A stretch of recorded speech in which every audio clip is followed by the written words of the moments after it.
Welcome to JK Tells a Story, where real-life dramas unfold. Sit back and enjoy today's tale. Daniel Cross opened his eyes to darkness. Where am I? The steady beeping of medical equipment filled his ears, and thick bandages wrapped his head. It was obviously a hospital, but he couldn't remember why. The last clear memory was stepping off the plane at O'Hare after a week-long tax seminar in Las Vegas. Rebecca had texted that morning about making dinner and being excited to have him home. He'd felt grateful for such a loving, supportive wife.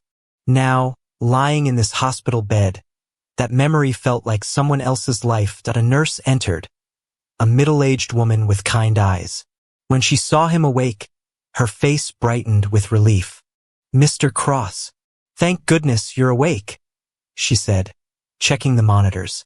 Her name tag read, Linda Parker, RN. "How are you feeling?" "Like I got hit by a truck," Dan croaked. "What happened? How long have I been here?" 15 days unconscious. "Let me page Dr. Bennett." She pressed the call button. "Are you in pain?" "Scale of 1 to 10. About a 7. My head feels like it's exploding." "That's expected with your injuries. I'll get you something for pain." As she prepared to leave, Dan called out, "Nurse Parker, has my wife been here? Rebecca Cross? She must be worried sick." Linda's expression shifted, a shadow crossing her features. "Dr. Bennett will discuss everything with you. Just rest for now." Something in her tone chilled him, but before he could ask more, she slipped out. Dr. Michael Bennett entered within minutes. A distinguished man in his 50s with graying hair and intelligent eyes behind wire-rimmed glasses. "Mr. Cross, I'm Dr. Bennett, your attending physician. Very good to see you awake. How are you feeling?" "Confused and in pain." "Dr. Bennett, what exactly happened to me? I can't remember anything after getting home." Dr. Bennett consulted his chart before speaking. "You were brought to Northwestern Memorial 15 days ago with severe injuries. You had significant head trauma, multiple contusions, several cracked ribs, and extensive facial injuries that required reconstructive surgery." The words hit Dan like physical blows. "Reconstructive surgery? How bad was it?" "Quite extensive, I'm afraid. Your cheekbone was fractured in 2 places, your nose was broken, and there was considerable soft tissue damage. We did our best to repair everything, but there will be some changes to your appearance." Dan's hand moved instinctively toward his bandaged face. "What kind of changes? Why don't we take a look?" Dr. Bennett said gently. "Are you ready for that?" Dan nodded, though dread filled his stomach. Dr. Bennett began carefully removing the bandages, layer by layer. When most of the gauze was gone, the doctor handed him a small mirror. The reflection that stared back at him was shocking. It was clearly Daniel Cross, but different enough that someone who hadn't seen him in years might not immediately recognize him. His nose was slightly different, his cheekbones more pronounced, and there were still traces of bruising around his eyes. The overall effect made him look harder, more weathered. "The swelling has gone down considerably," Dr. Bennett explained, "and the bruising will continue to fade. But yes, your appearance has changed somewhat. I'm sorry we couldn't prevent that. It's like looking at a stranger," Dan murmured, still staring at the reflection. "I understand this is difficult. We have counselors available to help you process all of this." Dr. Bennett paused. "Mr. Cross, I need to ask you some questions about what you remember. Do you recall how you sustained these injuries?" Dan closed his eyes and tried to concentrate. Fragments of memory flickered like broken film. Walking into his house, voices that shouldn't have been there, someone grabbing him from behind. "There were people in my house," he said slowly. "Multiple people. But I can't remember details. That's not uncommon with head trauma of this severity. Your memories may return gradually, or they may remain fragmented. The important thing is that you're alive and recovering." "Dr. Bennett," Dan said, meeting the physician's eyes, "how did I get here? Who found me?" You were brought in by paramedics after a 911 call. The caller didn't identify themselves, but they gave your address and said there was an injured man who needed immediate medical attention. And my wife, Rebecca, she must have been frantic when I didn't come home. Dr. Bennett's expression became carefully neutral. Mr. Cross, I think you should speak with the police about that. Detective Williams has been waiting to talk with you ever since you were admitted. The police? Why would the police be involved? Because this wasn't an accident, Mr. Cross. Someone did this to you deliberately. Before Dan could respond, there was a knock on the door. 2 police officers entered, a seasoned detective in his 50s with salt and pepper hair and tired eyes. The other was a younger officer with an alert expression and a notepad in his hand. Mr. Cross, I'm Detective Williams with Chicago PD, the older man said, showing his badge. This is Officer Johnson. We've been waiting to speak with you about what happened. Dr. Bennett stood up. I'll leave you gentlemen to talk. Mr. Cross, I'll check on you later this evening. Detective Williams settled into the chair Dr. Bennett had vacated. First, let me say how glad we are that you pulled through. You were in pretty bad shape when you arrived here. Detective, I need to know, where's my wife? Is she okay? Williams and Johnson exchanged glances. Mr. Cross, that's one of the things we need to discuss with you.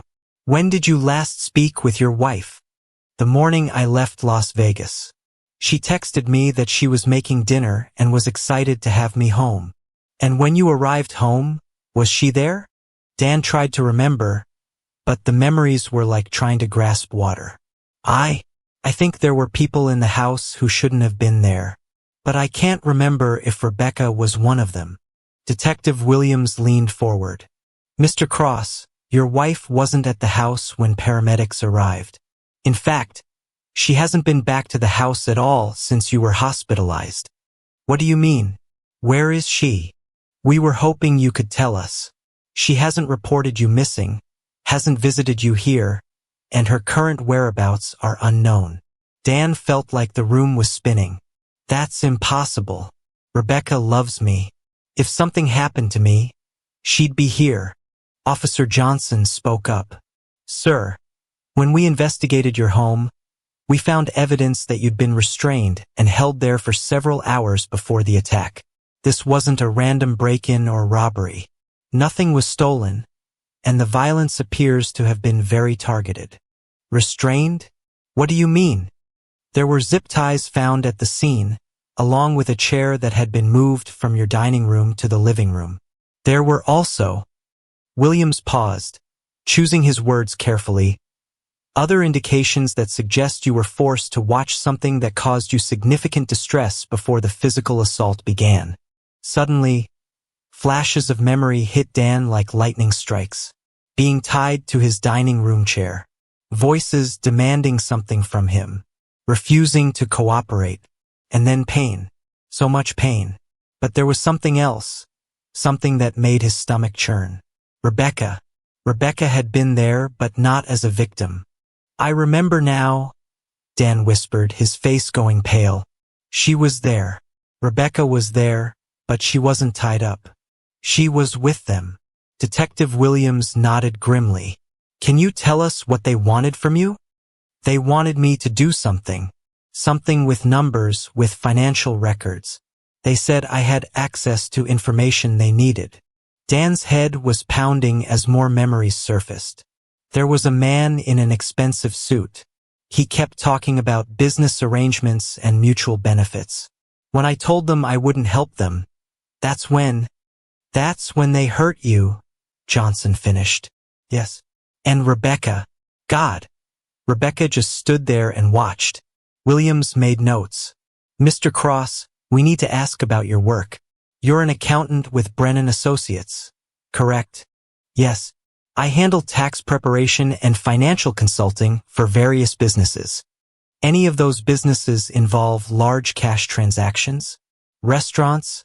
Construction companies? Import-export operations? Dan thought carefully. Several, actually. I have a number of restaurant clients, And there's a real estate development company that's been a major account for about 2 years. What's the name of the real estate company? Torino Properties. They're one of our biggest clients. Very profitable, always pay their fees in cash. Detective Williams and Officer Johnson looked at each other with obvious recognition. Mr. Cross, Williams said carefully, what can you tell us about your relationship with Vincent Torino? I've never met him personally. All communication goes through an intermediary. But they pay very well for detailed financial reporting and tax preparation services. Have they ever asked you to handle any unusual transactions? Like what? Anything that seemed designed to obscure the source of income or make illegitimate funds appear legitimate? Dan shook his head. No, nothing like that. They're very meticulous about documentation, but I assumed that was just good business practice. He paused. Detective, are you suggesting that Torino Properties is involved in something illegal? Mr. Cross, Vincent Torino is a person of interest in several ongoing investigations related to money laundering and organized crime. If you've been handling his financial affairs, the implication hit Dan like a sledgehammer. You think they were trying to force me to help them launder money? It's a strong possibility. And if your wife was involved in setting you up? Dan closed his eyes, trying to process the betrayal. The woman he'd loved and trusted for 5 years had sold him out to criminals. How long do you think this has been going on? We're not sure yet, but we're investigating your wife's activities over the past year. We do know that she's been employed at a different law firm than the one you mentioned. What do you mean? You said she works for Morrison Legal Services, but according to employment records, she's been working for Whitfield Associates for over a year. Dan felt like he'd been punched in the stomach. She's been lying to me for over a year? It appears so. Marcus Whitfield is Vincent Torino's attorney. The pieces were falling into place, creating a picture so ugly that Dan could barely comprehend it. So she was feeding them information about me, about my clients, about my work methods. That's our working theory. Mr. Cross, I have to ask, do you have any enemies? Anyone who might want to hurt you for personal reasons? I'm an accountant, Dan said weakly. The most controversial thing I do is argue with the IRS about deductions. Detective Williams stood up. Mr. Cross, I need to be very direct with you about something. The people who did this to you are dangerous, and they're still out there. If they think you can identify them or that you might cooperate with law enforcement, you could still be in danger. What are you saying? I'm saying you need to be very careful about where you go and who you trust. We're going to provide you with some protection, but ultimately, your safety may depend on how this investigation unfolds. After the police left, Dan lay in the gathering darkness, trying to process everything he'd learned. His wife had betrayed him to criminals. He'd been unknowingly involved in money laundering operations. Someone had tried to torture him into becoming an active participant in criminal activity, and when he'd refused, they'd nearly killed him. The Daniel Cross who had stepped off that plane from Las Vegas no longer existed. That man had lived in a world where people were trustworthy, where marriage vows meant something, where hard work and integrity were enough to build a good life. That world had been revealed as an illusion, and the man who believed in it was gone. But who would take his place? The next morning brought visitors. James Brennan, his boss, arrived with Sarah Kim and Michael Torres. Dan, look at you, James said, shocked. We've all been worried sick. Thanks for coming, Dan managed. How's the office handling things? We're covering your clients, but everyone wants to know when you're coming back. I'm not sure I am. The police think this attack was related to one of our clients. Which client? James frowned. Torino Properties. James went pale. Oh God. Dan, I'm sorry. Why? What do you know? 6 months ago, a man came asking specific questions about you. Client list, expertise, schedule. Said he represented a potential new client. Who was it? Marcus Whitfield, representing Torino Properties. We gave him your contact info, but you never mentioned hearing from him. Dan felt a chill. I never got any call. That's what was strange, Sarah added. When we asked weeks later, you said you'd never heard of him. Because I hadn't. They were gathering intelligence without my knowledge. Michael shook his head. Using our office to scout you. That's sick. Dan told them about Rebecca's deception and the money laundering operation. Rebecca was involved. Sarah gasped. She seemed so devoted to the money they were paying her. What will you do now? Michael asked. Detective Williams says building a case could take years. Meanwhile, I'm supposed to hope they don't finish what they started. You could relocate, James suggested. Change your name, start over somewhere else. Run away, you mean? There's no shame in protecting yourself. Dan looked out the window at the Chicago skyline. Maybe, but first I want to know exactly what I'm running from. After his colleagues left, Dan spent the afternoon thinking. The police investigation would follow official channels, which meant it would be thorough but slow. Torino and his associates would have time to cover their tracks, destroy evidence, maybe even eliminate witnesses. By the time the authorities were ready to make arrests, there might not be enough evidence left to convict anyone. He needed faster answers and more detailed information than the police could provide. He needed someone who could operate outside the constraints of official procedure. That evening, he called information and asked for the number of a private investigation firm. The operator connected him to Rivera Investigations. Rivera Investigations, this is Tony, a gravelly voice answered. Mr. Rivera, my name is Daniel Cross.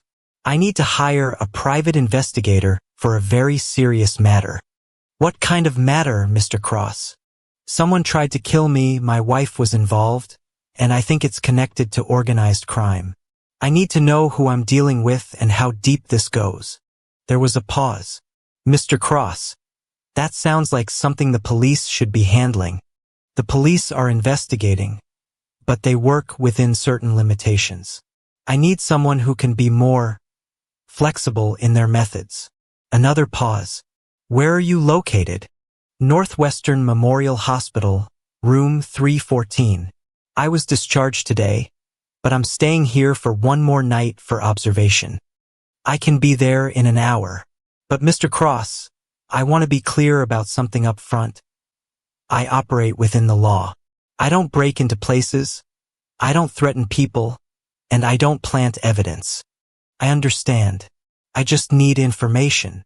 All right, I'll see you at 7 o'clock. Tony Rivera arrived precisely on time.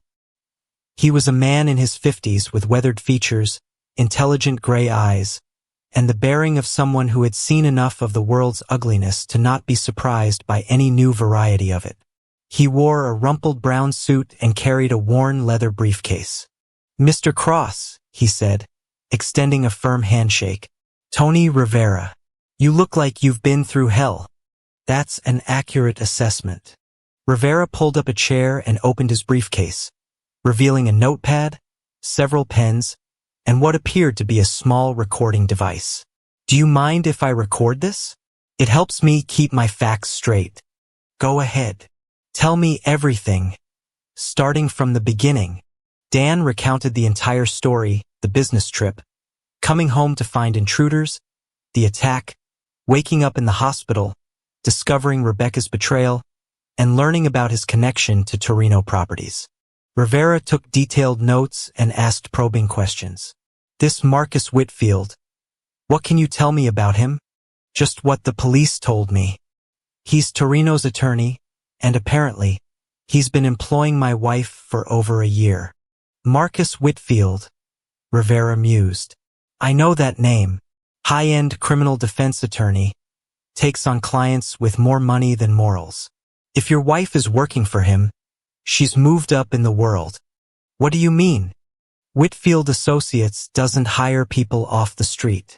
They're very selective about their staff because they handle extremely sensitive information. Your wife must have some special qualifications, like being married to an accountant who handles Torino's books. Exactly. Which suggests this whole thing was planned well in advance. Dan felt sick. How long do you think they've been targeting me?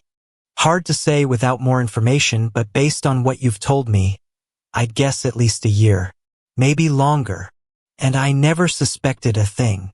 Don't beat yourself up about that. These people are professionals at deception. It's what they do for a living. Rivera closed his notepad. Mr. Cross, what's your goal here? Do you want justice through the courts? Or are you looking for something else? What do you mean, something else? I mean, are you content to let the system handle this, knowing that it might take years and might not result in convictions? Or do you want to take a more active role in ensuring that these people face consequences for what they did to you? Dan considered the question carefully. The legal system had rules, procedures, constitutional protections for the accused, all of which meant that guilty people sometimes went free on technicalities. Vincent Torino had money, power, and connections. Even if the police built a solid case against him, his lawyers might find ways to delay trials, suppress evidence, or create reasonable doubt. I want the truth first, Dan said finally. All of it. Then I'll decide what to do with it. Rivera nodded approvingly. Smart answer. The truth is usually the best place to start. How long will it take you to get answers? Give me 72 hours for preliminary findings. But Mr. Cross, I have to warn you about something. Once you start down this path, things tend to escalate. The more you dig into these people's business, the more dangerous they become. They already tried to kill me once. Yes, but that was when they thought you might be useful to them. If they decide you're a threat instead of an asset, they won't bother with torture next time. Dan met Rivera's eyes. Are you trying to talk me out of this? I'm trying to make sure you understand what you're getting into. These aren't ordinary criminals. Vincent Torino has been running his operation for over 20 years without a single conviction. He's smart, ruthless, and well-connected. Then why haven't the police been able to touch him? Because he's very careful about insulating himself from direct involvement in criminal activities. He uses intermediaries, shell companies, legitimate businesses as fronts. By the time you can trace anything back to him personally, the trail has gone cold. But you think you can get closer to him than the police can? I think I can operate in ways that the police can't. I have contacts in places where cops aren't welcome, and I can ask questions that might not be considered admissible in court. Dan was quiet for several minutes, weighing his options. He could try to rebuild his life somewhere else, change his name, start over. But Vincent Torino would still be out there, free to destroy other people's lives. Rebecca would be free to enjoy the money she'd earned by betraying her husband. Marcus Whitfield would continue using his law practice to facilitate criminal activities. The old Daniel Cross might have been content to let the system handle it. But that man was gone, and in his place was someone who understood that sometimes justice required more than faith in legal procedures. Mr. Rivera, I want to hire you, Dan said, but I want more than just information gathering. What do you have in mind? I want to be involved. I want to help with the investigation. And when we find out everything these people have done, I want to help decide how they pay for it. Rivera studied him for a long moment. Mr. Cross, what you're talking about puts us in legally gray territory. I understand that. And it's dangerous. Very dangerous. I understand that too.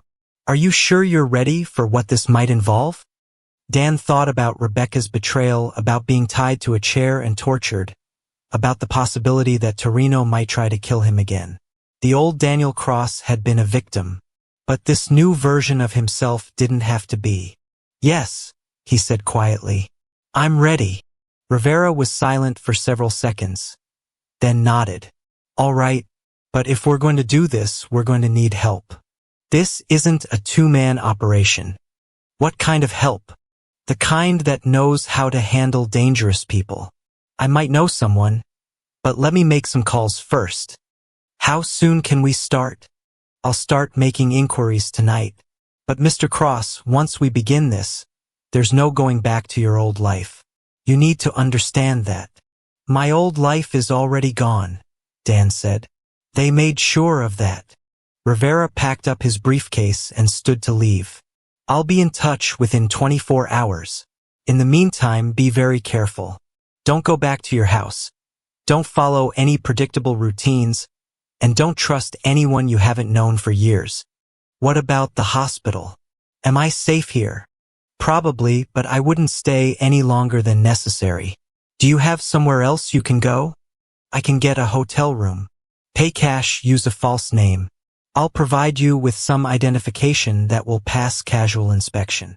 After Rivera left, Dan lay in the hospital bed thinking about what he was committing himself to. He was essentially declaring war on organized crime, with only a private investigator and some unknown allies to help him.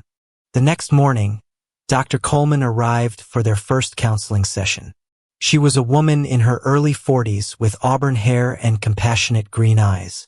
Her manner was professional but warm, and she carried herself with the confidence of someone who had helped many trauma survivors rebuild their lives.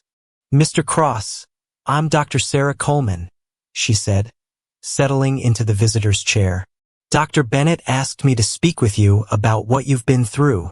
I'm not sure talking is going to help much, Dan replied. You might be surprised. Trauma affects people in ways they don't always recognize immediately. The psychological wounds can be just as debilitating as the physical ones. Dr. Coleman, what would you say if I told you I was considering taking matters into my own hands? She studied his face carefully. I'd say that's a very normal reaction to what you've experienced. The desire for control, for justice, for some way to make sense of senseless violence. Those are all part of the healing process. But acting on those impulses without careful consideration can lead to more trauma, not less. What specifically are you thinking about doing? Dan chose his words carefully. I'm thinking about not waiting for the system to work. These people destroyed my life, and they're going to get away with it unless someone stops them. And you think that someone should be you. Who else? The police say it could take years to build a case. Meanwhile, Torino and his people are free to hurt other families the way they hurt mine. Dr. Coleman nodded thoughtfully. Daniel, can I ask you something? Before this happened, what kind of man did you consider yourself to be? I don't understand. Were you someone who solved problems with violence? Someone who believed in taking the law into your own hands? No, of course not. I was just a regular guy, an accountant. I believed in working hard, following the rules, trusting the system. And how did that work out for you? The question hit him harder than he'd expected. Not very well, obviously. So now you're thinking about becoming a different kind of man. Someone who doesn't follow the rules, who doesn't trust the system. Is that accurate? Maybe. Daniel, I want you to think very carefully about something. The men who did this to you, what kind of people are they? Criminals? Animals? More specifically, they're people who believe that violence is an acceptable way to solve problems. People who think the rules don't apply to them. People who justify their actions by telling themselves that their goals are more important than other people's rights. Dan saw where she was going. You're saying that if I go after them, I become like them. I'm saying that you need to be very careful about what you're willing to sacrifice in the name of justice. Because once you cross certain lines, it becomes easier to cross them again. So what's the alternative? Just accept that they win. The alternative is to find a way to stop them without losing yourself in the process. After Dr. Coleman left, Dan had more visitors. Detective Williams returned with Officer Johnson and Detective Thompson, a sharp-eyed woman in her 30s. Mr. Cross, this is Detective Thompson, Williams said. She specializes in financial crimes, and she's been looking into the Torino organization. Detective Thompson pulled out a thick file. Mr. Cross, we've been investigating Vincent Torino for 3 years. What happened to you might be the break we've been looking for. How so? Because you're the first person we've found who can provide direct testimony about being coerced into participating in money laundering activities. Most of Torino's victims either cooperate willingly or end up dead.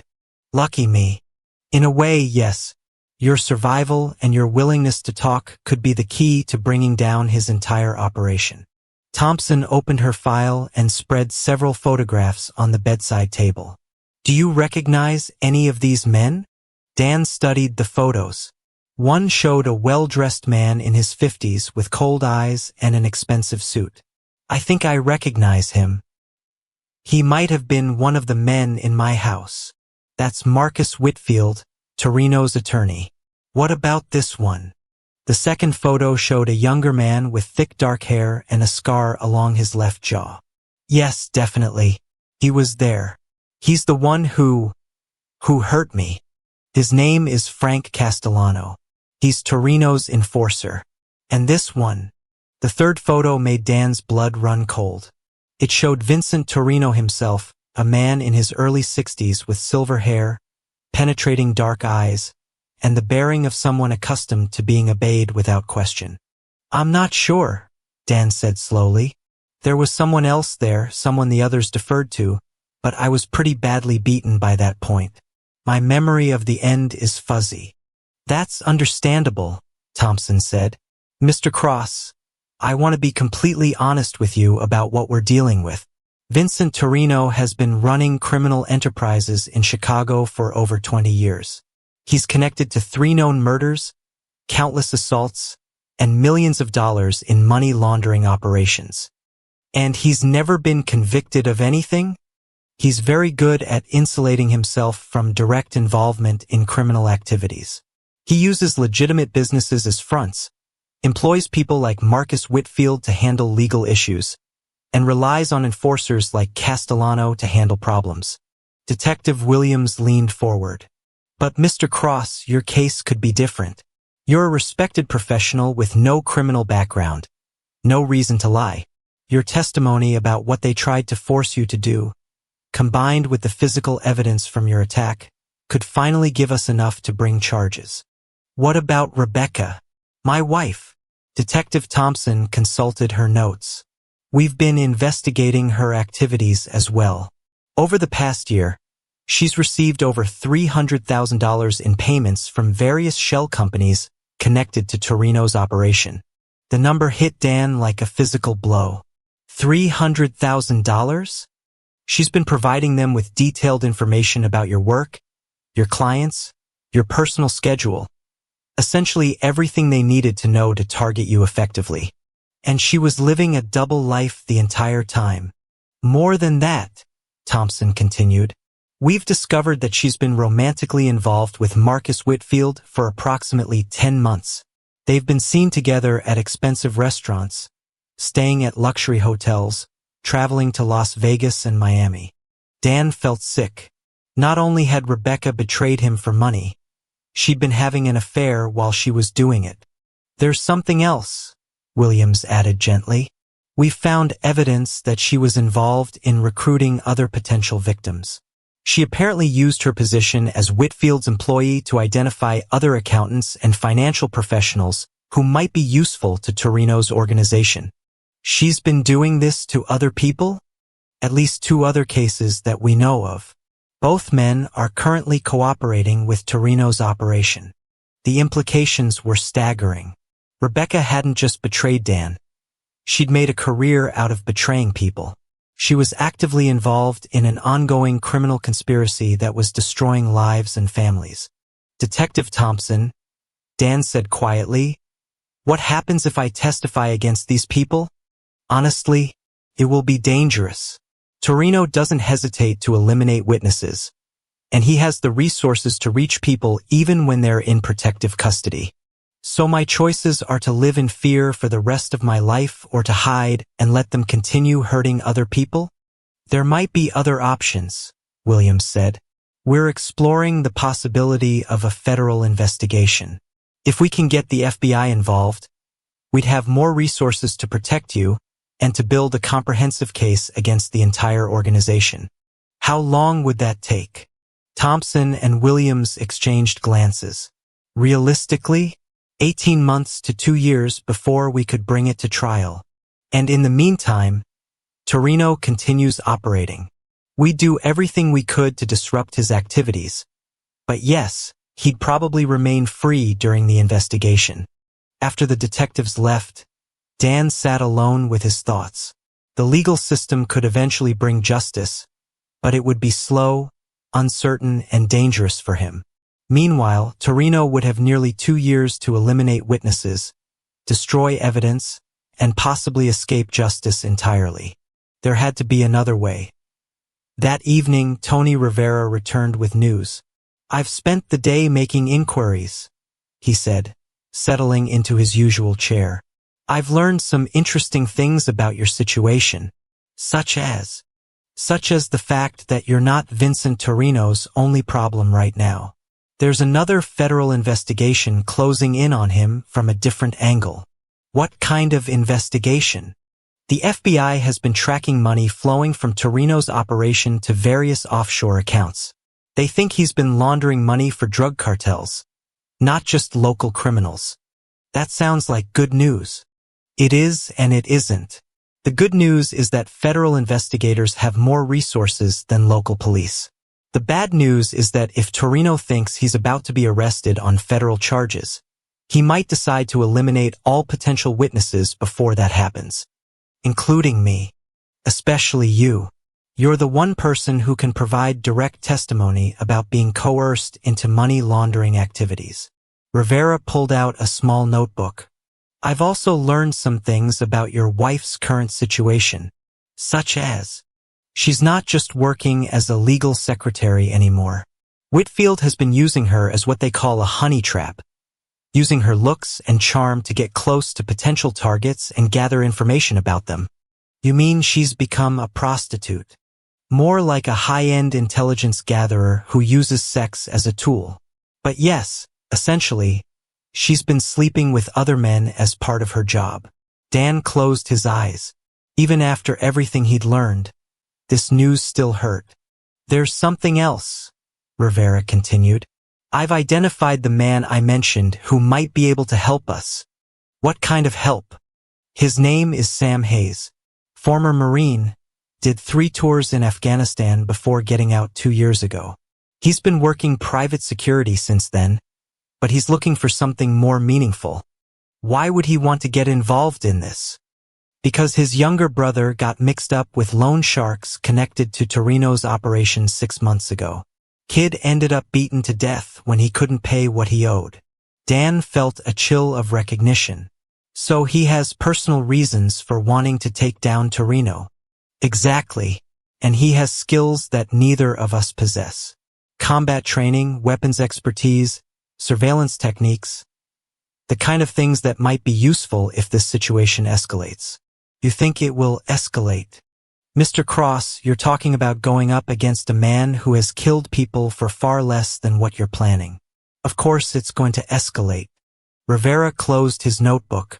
"I can arrange for you to meet Hayes tomorrow night, if you're interested. But I want you to think very carefully about what you're committing to. Once you bring someone like Hayes into this, you're essentially assembling a team for warfare, not investigation." "And you think that's what this is? Warfare?" "I think that's what it's going to become, whether you want it to or not. The question is whether you want to be prepared for it or whether you want to remain a victim." Dan thought about Rebecca's betrayal, about being tortured in his own home, about the possibility that other families were going through the same thing right now. The legal system might eventually bring justice, but how many more people would suffer while he waited for the wheels of justice to turn? "Set up the meeting," he said quietly. "Mr. Cross, are you absolutely certain about this? Because once we take this step, there's no going back." "I'm certain." "All right. Tomorrow night, 8 o'clock, Millennium Park near Cloud Gate. Come alone, and make sure you're not followed." "How will I recognize him?" "He'll be wearing a Cubs baseball cap and reading a newspaper. Approach him and ask if he knows what time the last train to O'Hare runs.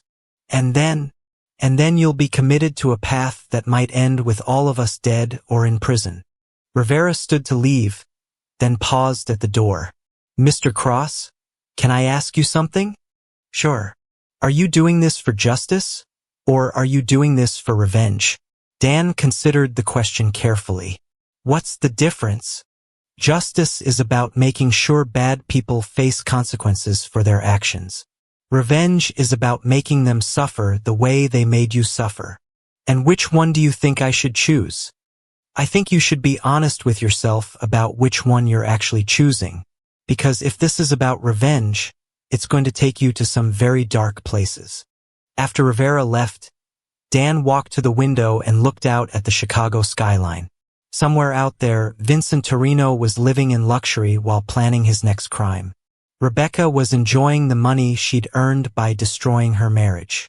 Marcus Whitfield was using his law practice to facilitate criminal activities.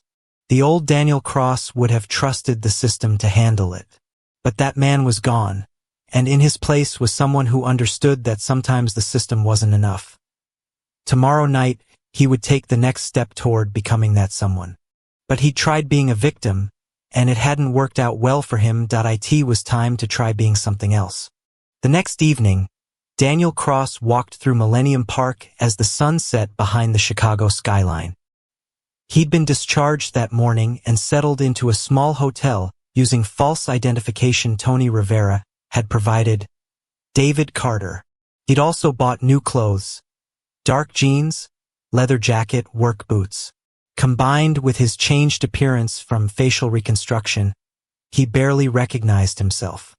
Near Cloud Gate, he spotted a man matching Rivera's description, tall, broad-shouldered, wearing a Cubs cap and reading the Tribune.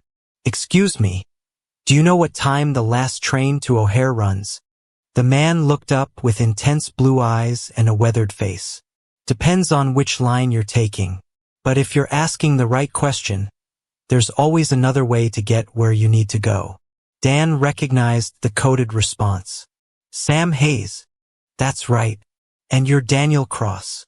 Hayes stood, extending his hand. "Tony told me about your situation. I'm sorry for what happened. Rivera said you might help with my problem. Let's walk." Hayes gestured toward a quieter area. "Your wife was involved in setting you up for Vincent Torino. She'd been feeding them information for over a year.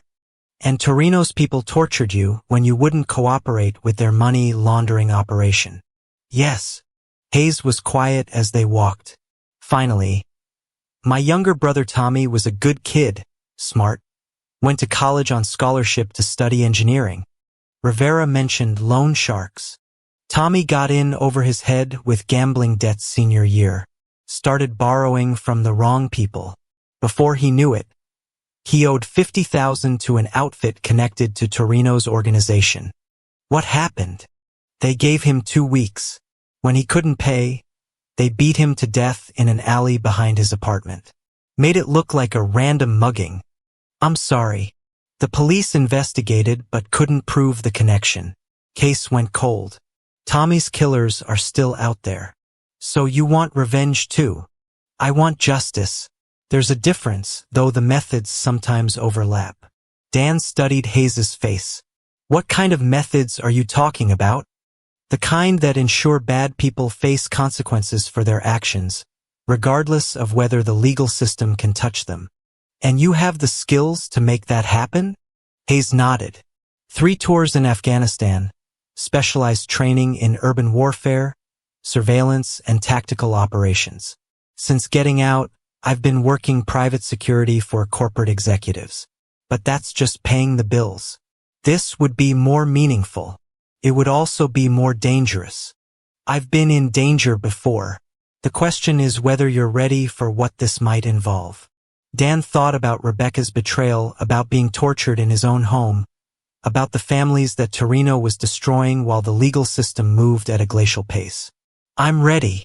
Hayes studied him for a moment. "Tony says you're an accountant. No military training, no experience with violence beyond what was done to you. Are you sure you can handle this?" "I'm sure I can't handle sitting around waiting to be a victim again." "Fair enough. But if we're going to do this, we need to do it right. That means planning, preparation, and discipline. No cowboy bullshit, no acting on emotion. Everything calculated and controlled. I understand. Do you? Because once we start, Torino's people will figure out what we're doing. They'll come after all of us, not just you. Are you prepared to have their blood on your hands if this goes bad? The question hung in the air between them. Dan realized that Hayes was asking him to acknowledge that this wasn't just about his own revenge anymore. Other people would be at risk because of his choices. Yes, Dan said quietly. I'm prepared for that. Hayes nodded. All right then, let's go meet with Tony and start planning. They walked to Rivera's office, a small space above a pizza restaurant in Wicker Park.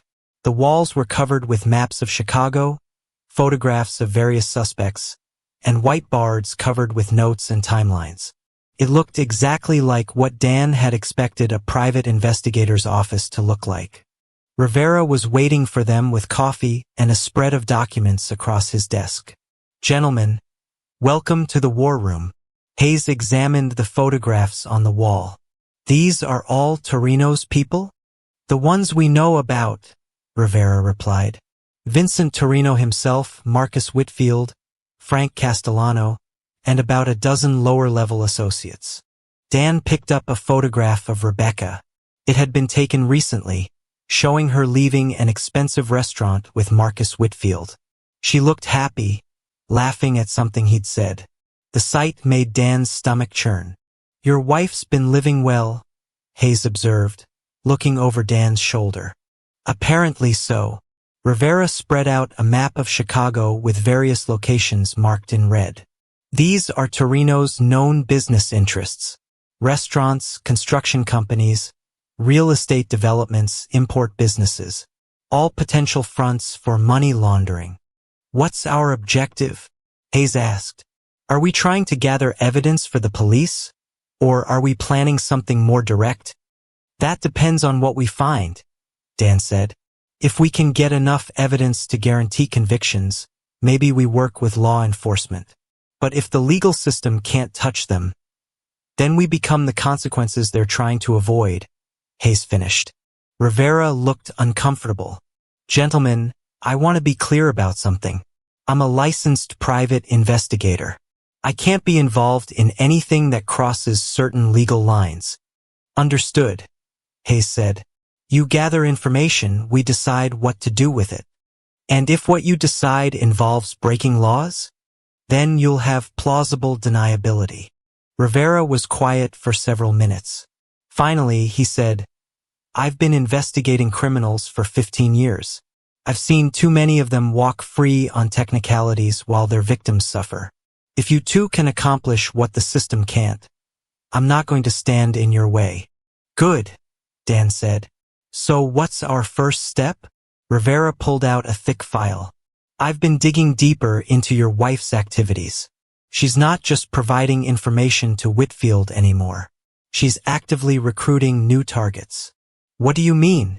She's been attending social events, charity functions, professional conferences, anywhere she might encounter accountants, lawyers, or financial professionals who could be useful to Torino's operation. Hayes studied the surveillance photos Rivera had taken. She's working as a talent scout. Exactly. And according to my sources, she's identified at least 3 new potential targets in the past month. Dan felt sick. She's going to do to other people what she did to me. Unless we stop her, Rivera said. Which brings me to our first opportunity. He spread out an invitation on the desk. Tomorrow night, there's a fundraiser for the Chicago Children's Hospital at the Palmer House. Your wife will be there, along with Marcus Whitfield and several potential targets. How do you know this? Because I've been monitoring her communications. She's been coordinating with Whitfield about which guests to approach. Hayes picked up the invitation. What kind of security will they have? Standard hotel security, nothing military grade. But Whitfield usually travels with at least 1 bodyguard. Frank Castellano. Probably. He's Torino's primary enforcer. Dan studied the invitation. What are you suggesting we do? Reconnaissance, Hayes said. We observe their operations, identify their methods, maybe get close enough to record some conversations. And then we start disrupting their business. Rivera pulled out another set of documents. I've also identified where your wife is living. Whitfield pays for a condo in River North, but she's rarely there overnight. Where does she stay? Various hotels around the city, usually with different men. She's expanded her services beyond just intelligence gathering. The implications were clear, and Dan felt a mixture of disgust and pity. She's become an escort. High-end, exclusive clientele only. But yes, she's using sex to gather information and influence potential targets. Hayes was studying a building layout. This condo, what kind of security does it have? Standard apartment building security. Doorman during the day, electronic locks, security cameras in the lobby. Easily bypassed. For someone with your skills, probably. Dan looked between Rivera and Hayes. Are you suggesting we break into her apartment? I'm suggesting we gather intelligence about the enemy's operations, Hayes replied. If that intelligence happens to be located in her apartment, then yes. What would we be looking for? Rivera consulted his notes. Communications with Whitfield, lists of potential targets, financial records showing her payments, maybe evidence of other criminal activities. And if we find evidence of crimes, then we have leverage, Hayes said. The question is whether we use that leverage to help the police build a case, or whether we use it for more direct purposes. Dan thought about the 3 new potential targets Rebecca had identified.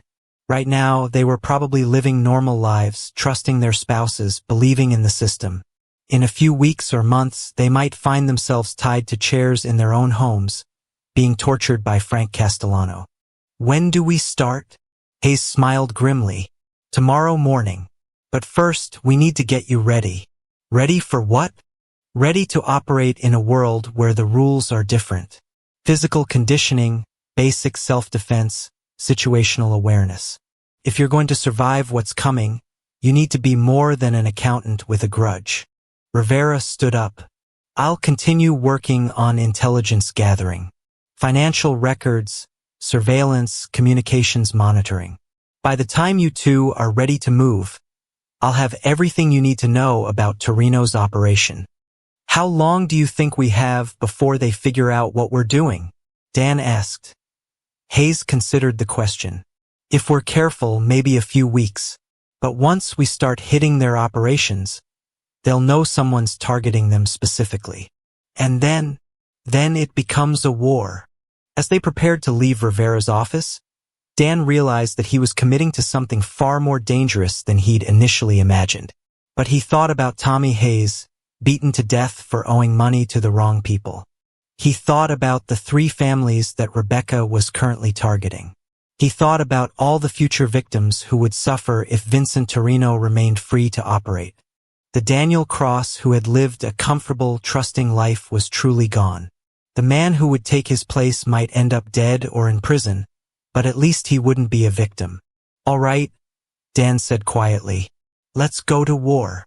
The next morning, Sam Hayes picked up Dan from his hotel at 6 a.m. sharp. Hayes drove a nondescript gray sedan that looked ordinary but, Dan soon discovered, had been modified with bulletproof glass and reinforced body panels. First rule of this business, Hayes explained as they drove through early morning Chicago traffic. Never use your own vehicle for operational activities. This car belongs to a shell company that can't be traced back to any of us. Where are we going? To a gym where we can work on your conditioning without attracting attention. If you're going to survive what's coming, you need to be in much better physical shape. The gym turned out to be a converted warehouse in an industrial area south of downtown. It was filled with military-style obstacle courses, heavy bags, and combat training equipment. Several other men were working out, all of whom looked like they had military or law enforcement backgrounds. Friends of yours? Dan asked. Former Marines who've stayed in touch. They won't ask questions about what we're doing, but they'll help with training if needed. For the next 3 hours, Hayes put Dan through a grueling workout that included basic self-defense techniques, situational awareness drills, and physical conditioning exercises. By the end, Dan was exhausted but felt more alert and confident than he had in weeks. "You're in better shape than I expected," Hayes said as they cooled down. "The hospital stay didn't do as much damage as it could have. I used to run marathons before Rebecca convinced me to focus more on work and less on hobbies. Well, we're going to get you back in running shape, plus add some skills your marathon training didn't include." They drove to a gun range next, where Hayes introduced Dan to basic firearms training. "I don't want to carry a gun," Dan said as Hayes showed him how to properly hold a pistol. "That's your choice, but you need to know how they work and how to defend against them. Torino's people won't hesitate to use lethal force if they feel threatened." "Have you killed people before?" Hayes was quiet for a moment. "In Afghanistan, yes. It was war and it was necessary. I won't lie to you and say it doesn't change you. Are you prepared to kill again? If it's necessary to protect innocent people or to stop criminals who can't be stopped any other way, yes." "And you think it might be necessary with Torino?" "I think Vincent Torino is responsible for multiple murders, and he won't hesitate to kill us if he gets the chance. So yes, I think it might be necessary." After the gun range, they met Rivera for lunch at a small restaurant in Little Italy. Rivera had spent the morning gathering more intelligence about the evening's fundraiser. "Your wife will definitely be there," he reported. "Along with Whitfield, probably Castellano, and at least 3 men she's been targeting." "Who are the targets?" Rivera consulted his notes. "Dr. Richard Hoffman, a cardiologist who handles investments for several medical practices. James Mitchell, a tax attorney who specializes in international business. And Robert Chun, an accountant who works for several import-export companies. All perfect for money laundering operations," Hayes observed. "Exactly. The plan appears to be for your wife to make social contact with them tonight, then follow up over the next few weeks to develop relationships." Dan felt anger building. "We have to warn them." "Warn them about what?" Rivera asked. "That a beautiful woman might try to seduce them? Most men wouldn't see that as a threat.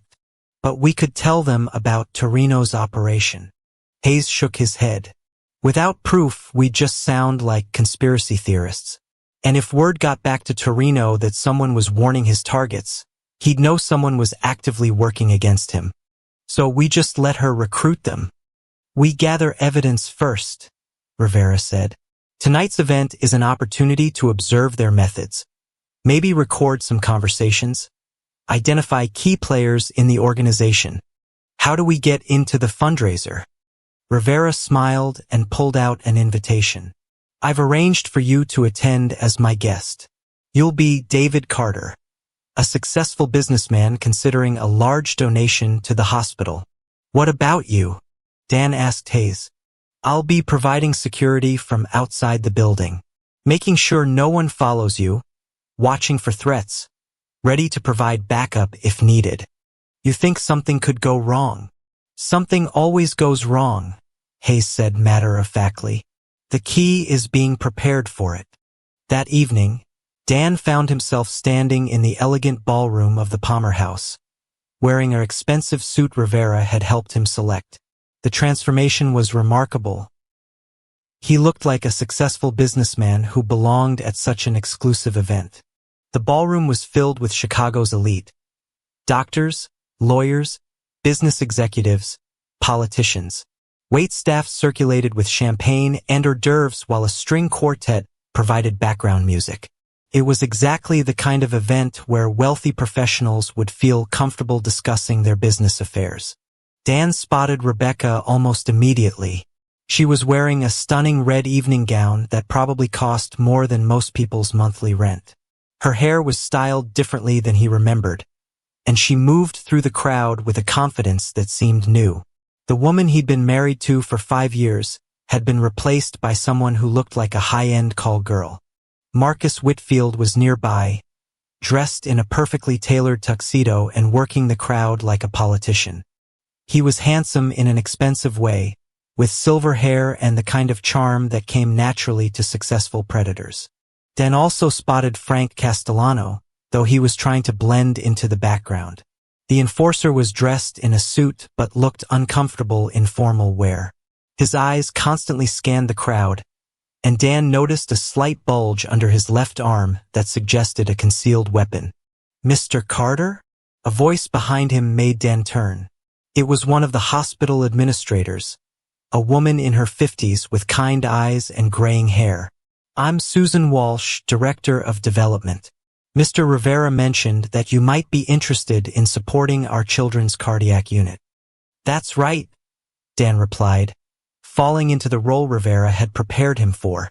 "I've been looking for meaningful ways to give back to the community."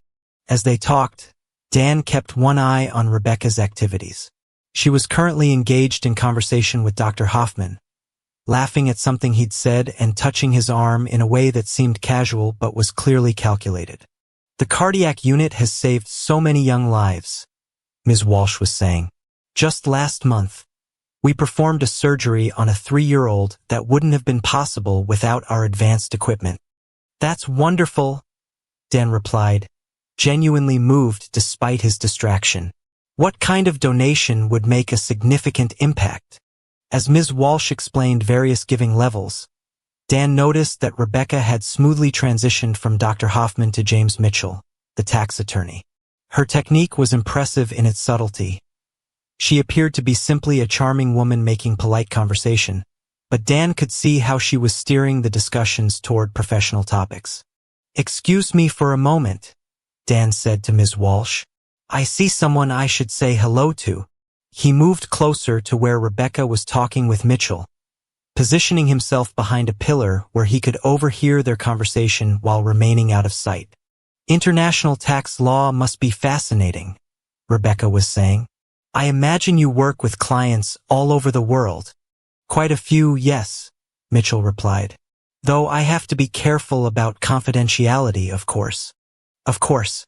I work in legal services myself, so I understand professional discretion. Though I'm sure you see some interesting business structures in your work." Dan pulled out his phone and activated the recording app Rivera had installed. It would be difficult to get clear audio from this distance, but it might pick up enough to be useful. "Oh, you have no idea," Mitchell said, clearly pleased to have an attractive woman showing interest in his work. "Some of these international corporations have structures so complex that it takes me weeks just to understand how the money flows between subsidiaries." "That sounds like it requires very specialized expertise." "It does. In fact, I'm working on a case right now involving a real estate development company with holdings in 3 different countries. The ownership structure is so convoluted that I'm not sure the client themselves understand how it all works." Dan's pulse quickened. Mitchell might be unknowingly describing exactly the kind of operation Torino would use for money laundering. "How interesting," Rebecca purred. "I imagine that kind of complexity makes it difficult for regulatory agencies to track financial transactions." "Well, that's not really the goal," Mitchell said, though he seemed pleased by the implication. "But yes, complex international structures do tend to provide a certain level of privacy. Privacy is so important in business." "Indeed it is." Dan noticed Marcus Whitfield approaching their conversation. "Time to move." He circulated through the crowd, eventually positioning himself near where Dr. Hoffman was now talking with a group of other physicians. "The investment opportunities in medical real estate are extraordinary right now," Hoffman was saying. "I've been working with a consultant who's helped several doctors in our practice diversify their portfolios." "What kind of consultant?" one of the other doctors asked. "A very sharp attorney who specializes in investment structures for high-net-worth individuals. He's helped us establish some very profitable arrangements." Dan's blood ran cold. Hoffman was already being drawn into Torino's web. "Marcus Whitfield," Hoffman continued, "brilliant man, very connected. He's arranged several deals that have generated remarkable returns. What kind of deals? Real estate primarily, but also some import-export ventures. The beauty of his approach is that everything is structured to minimize tax liability while maximizing privacy. The other doctors seemed very interested. Dan realized that Hoffman wasn't just being recruited as a potential victim. He was being used to recruit others. As the evening progressed, Dan observed similar conversations throughout the ballroom. Rebecca and Whitfield were working systematically through the crowd, identifying potential targets and beginning the process of drawing them into criminal activities they wouldn't recognize until it was too late. Around 10 o'clock, Dan noticed Frank Castellano speaking quietly into a cell phone near the ballroom's exit. Something in the enforcer's posture suggested urgency. Dan moved closer, hoping to overhear the conversation. "Understand, but the boss wants to move quickly on this one," Castellano was saying. "Yeah, I know it's risky, but he's concerned about the federal investigation." "Federal investigation?" Dan's pulse quickened. "Needs to be dealt with before he decides to cooperate with the FBI. I don't care what it takes." Dan felt ice in his veins. They were talking about eliminating someone who might testify against Torino. Castellano ended the call and began moving toward the exit. Dan followed at a distance, pulling out his phone to text Hayes. "Castellano leaving. Urgent business. Maybe planning something tonight." Hayes's response came immediately. "Stay with the event. I'll follow him." Dan returned to the ballroom, but his mind was racing. Someone's life was in immediate danger, and there might be nothing they could do to prevent it. The rest of the evening passed in a blur of forced social interaction. Dan made a substantial donation to the Children's Cardiac Unit. It seemed like the least he could do after using the charity event for surveillance purposes. But his thoughts kept returning to Castellano's phone conversation. By the time the event ended at midnight, Dan had recorded several incriminating conversations and gathered intelligence about Torino's recruitment methods. But he couldn't shake the feeling that while they were gathering evidence, someone else was dying. Hayes was waiting in the hotel lobby when Dan returned. "Did you follow Castellano?" "As far as I could without being spotted. He drove to a warehouse district on the south side, but I couldn't get close enough to see what happened inside. We need to find out if someone was killed tonight. Rivera's monitoring police communications. If there's a body, we'll know about it within hours. And if there is..." Hayes was quiet for a moment. "Then we'll know that our timeline just got much shorter." They sat in Dan's hotel room, reviewing the recordings and photographs from the evening while waiting for news from Rivera. "Your wife is very good at what she does," Hayes observed, listening to one of Rebecca's conversations with Dr. Hoffman. "She's essentially conducting psychological manipulation at a professional level." "She was always charming," Dan said bitterly. "I just never realized she was using it as a weapon." "Whitfield's operation is more sophisticated than I expected. They're not just targeting random professionals. They're building networks of compromised individuals who can recruit others. Like a virus." "Exactly. And once someone like Dr. Hoffman starts bringing other doctors into the operation, it becomes self-sustaining." Dan's phone buzzed with a text from Rivera. "Body found in warehouse district.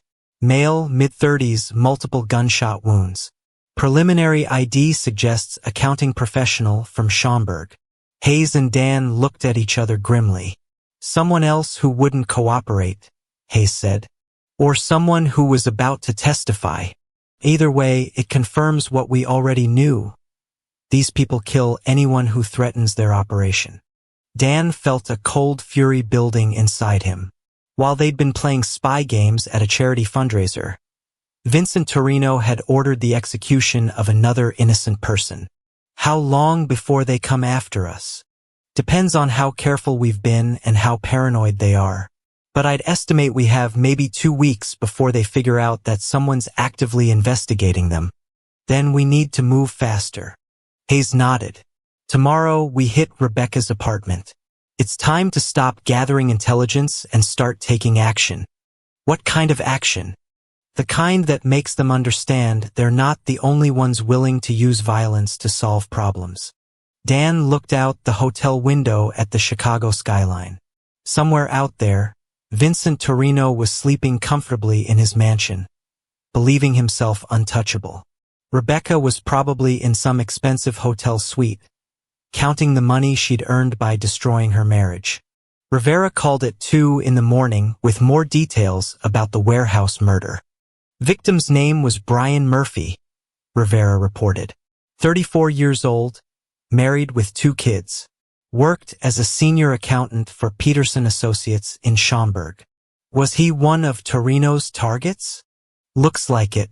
Neighbors reported that he'd been receiving threatening phone calls for the past week. Wife told police he seemed terrified but wouldn't explain why. Dan felt sick. They killed him because he wouldn't cooperate. Or because he was thinking about going to the police. Either way, it's a message to anyone else who might be considering defiance. What about his family? Wife and kids are in protective custody, but the police don't have enough evidence to connect the murder to Torino directly.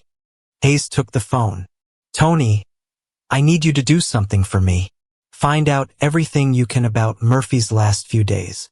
Where he went, who he talked to, what he might have told his wife. Why? Because if we can establish a pattern for how Torino targets and eliminates threats, we might be able to predict his next moves. After hanging up, Hayes turned to Dan. This changes our timeline. If Torino's eliminating potential witnesses, we could be next on his list. You think he knows about us? Not yet, but it's only a matter of time. We need to accelerate our plans. What does that mean? It means tomorrow we don't just search your wife's apartment for evidence. We start sending Torino a message that he's not the only one who can escalate situations. Dan felt a chill. What kind of message? The kind that makes him understand he's dealing with people who are willing to play by his rules. The next morning, Hayes arrived at Dan's hotel with a large duffel bag and a grim expression. I've been thinking about our situation all night, he said, setting the bag on the bed. We're facing an enemy who has resources, connections, and no moral constraints. If we're going to survive this, we need to level the playing field. What's in the bag? Hayes unzipped it, revealing an array of equipment that looked like it belonged in a spy movie. Electronic devices, cameras, listening equipment, and what appeared to be lock-picking tools. Surveillance gear, mostly, but also some items that will help us send clearer messages when the time comes. Hayes, I want these people stopped, but I don't want to become a terrorist. Neither do I. But I want you to understand something. Vincent Torino has been operating for 20 years because he's willing to do things that decent people won't do. If we limit ourselves to methods that won't make us uncomfortable, we'll end up like Brian Murphy. Dan examined one of the electronic devices. What is this? GPS tracker. Very small, very sophisticated. Once we plant it on someone's car, we can monitor their movements indefinitely. And this? Audio recorder designed to look like a pen. Battery lasts for 12 hours. Memory can store up to 48 hours of conversation. Hayes pulled out what looked like a small plastic box. This is more specialized. It's a portable signal detector that can identify when someone is trying to make calls or send messages within a limited area. Why would we need that? Because if we're going to confront your wife or Whitfield directly, we want to know if they're trying to call for backup. Confront them? I thought we were just gathering evidence. Hayes sat down and looked at Dan seriously. Dan, I need you to understand something. These people tried to torture you into becoming a criminal. When you refused, they nearly killed you. Your wife betrayed you for money and is now helping them target other families. Last night, they murdered an innocent man who had 2 young children. I know all that. Do you? Because if you really understand what we're dealing with, then you know that gathering evidence for a legal case that might take years isn't enough. Brian Murphy's kids will grow up without a father while Vincent Torino enjoys his freedom. Dan was quiet for several minutes. What are you suggesting we do? I'm suggesting we make them understand that their actions have immediate consequences. Not legal consequences that might happen years from now, but real consequences that happen quickly enough to prevent them from hurting more people. You're talking about vigilante justice. I'm talking about protecting innocent people when the system can't or won't do it. Dan thought about Brian Murphy's children, about the 3 men Rebecca was currently targeting, about all the future victims who would suffer if Torino remained free to operate. All right, he said quietly. What's the plan? Hayes smiled grimly. First, we gather intelligence from your wife's apartment. Then we use that intelligence to disrupt their operations in ways that can't be ignored. And if they retaliate, they will retaliate. The question is whether we're prepared for it. They spent the next hour reviewing the layout of Rebecca's apartment building and planning their approach. Hayes had spent several days conducting surveillance of the building, noting security camera locations, guard patterns, and access points. The building has 12 units, doorman during the day, electronic locks on all entrances, Hayes explained. Your wife's apartment is on the 8th floor, facing east. How do we get inside? Service entrance in the basement is only monitored by one camera, and it has a blind spot near the delivery dock. From there, we can access the service elevator without being seen. What about the apartment itself? Standard residential locks, probably an alarm system but nothing military grade. I can handle both. How long will we have? According to Rivera's surveillance, your wife typically leaves around 10 a.m. and doesn't return until late evening. That gives us most of the day if we move quickly. At 11 a.m., they approached the apartment building through an alley that ran behind the complex. Hayes had changed into coveralls that made him look like a maintenance worker, and Dan was dressed as his assistant. The service entrance was exactly as Hayes had described. They slipped through the blind spot, and Hayes used a small electronic device to bypass the lock, a technique he'd learned during his military service. How did you learn to do that? Special ops training. Sometimes you need to get into places quietly. The service elevator took them to the 8th floor without incident. Hayes examined Rebecca's door for several minutes before producing his lockpicking tools. Alarm system? Dan asked nervously. Standard residential setup. I can disable it, but we'll have about 30 seconds after I open the door. Hayes worked with practiced efficiency, and within 2 minutes they were inside Rebecca's apartment. The space was exactly what Dan had expected. Expensive furniture, high-end appliances, designer clothing hanging in the closet.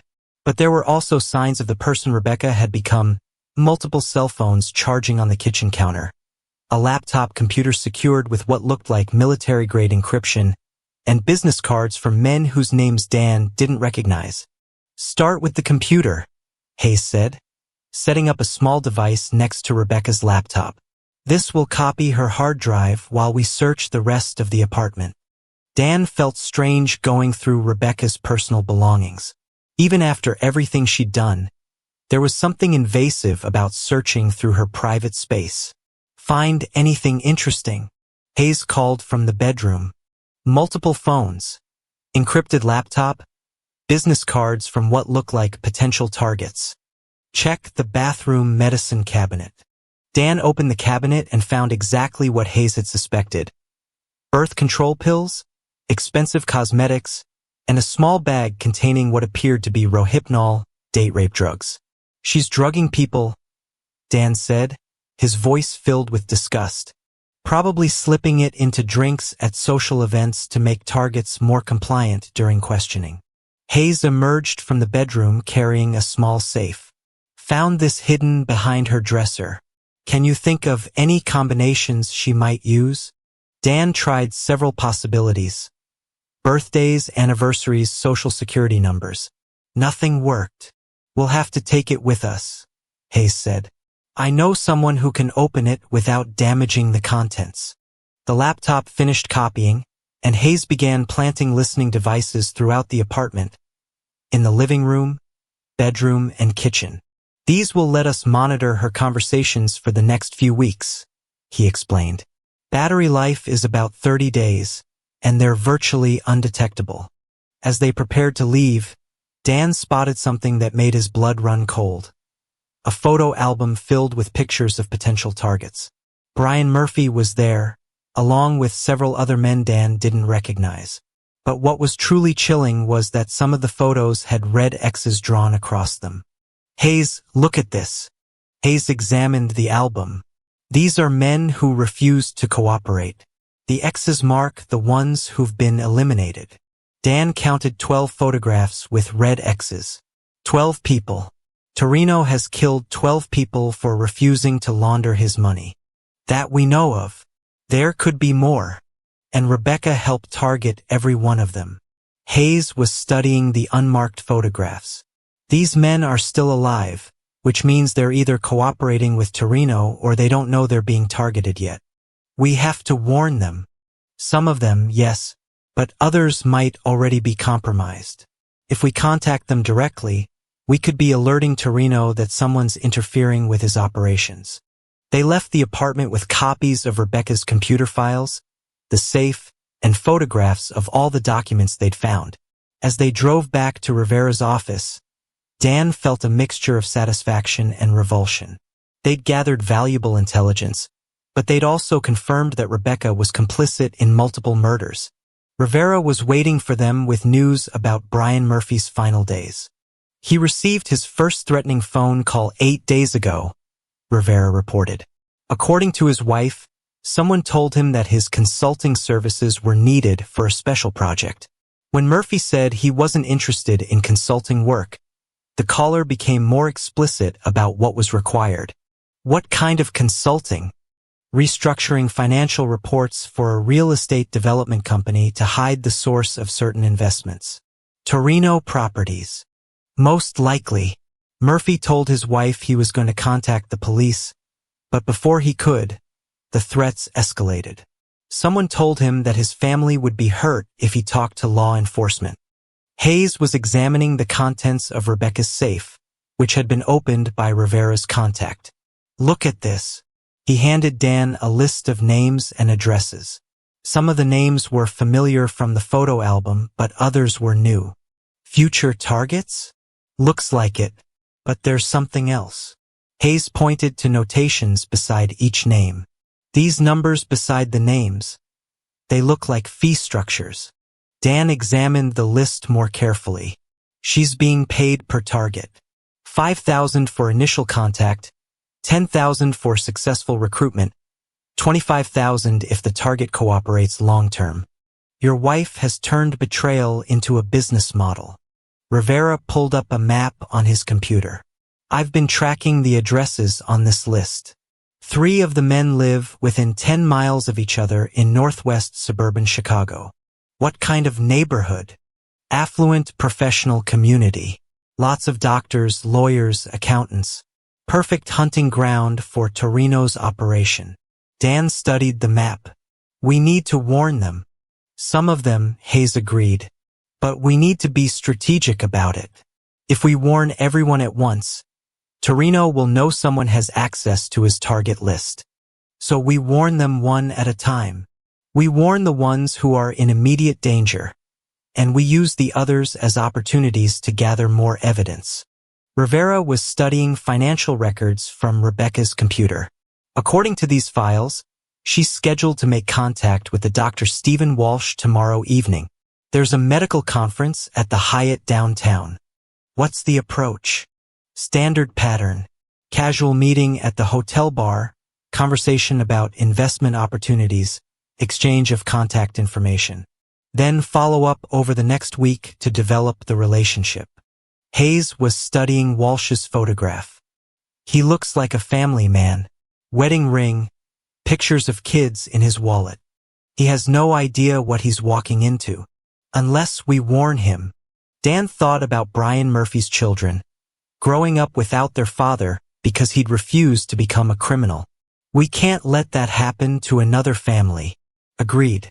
But we need to be smarter about how we handle it. Hayes spread out the photographs from Rebecca's album. I have an idea, but it's going to require taking some risks. What kind of risks?